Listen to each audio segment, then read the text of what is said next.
తొలి తిరుపతి ఇది కాకినాడ జిల్లా పెద్దాపురం మండలంలో ఉంది ఈ గ్రామం.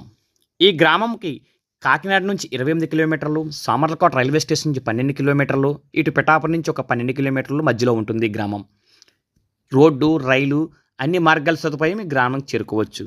ఇక ఈ తొలి తిరుపతి ఆలయ విశేషానికొస్తే పూర్వకాలంలో ఈ ప్రాంతమంతా కీకారణ్యంగా ఉండేది. ధ్రువుని తల్లి సునీత, ధ్రువుని సవతి తల్లి ధ్రువుడు సింహాసనం ఎక్కకుండా కుతంత్రాలు నడుపుతూ ఉండేది. సునీత ధ్రువుణ్ణి పిలిచి నీవు సింహాసనం అధిష్ఠించి రాజ్యపాలన చెయ్యాలి అని అన్నది. అందుకు శ్రీ మహావిష్ణువు దర్శన భాగ్యం కలగాలి, ఆయన దయతో నీకు రాజ్యపాలన యోగం కలుగుతుందని ధ్రువుని తల్లి ధ్రువునితో చెప్పసాగింది. అందుచేత తపమాచరించి విష్ణు దర్శనం పొంది రాజ్యాధికారం సంపాదించమని చెప్పి అడవులకి పంపుతుంది. అలా బయలుదేరిన ధ్రువుడు ఈ కీకారణ్య ప్రదేశానికి చేరుకున్నాడు. అచ్చట శాండిల్య మహాముని ఆశ్రమం ఉండేది.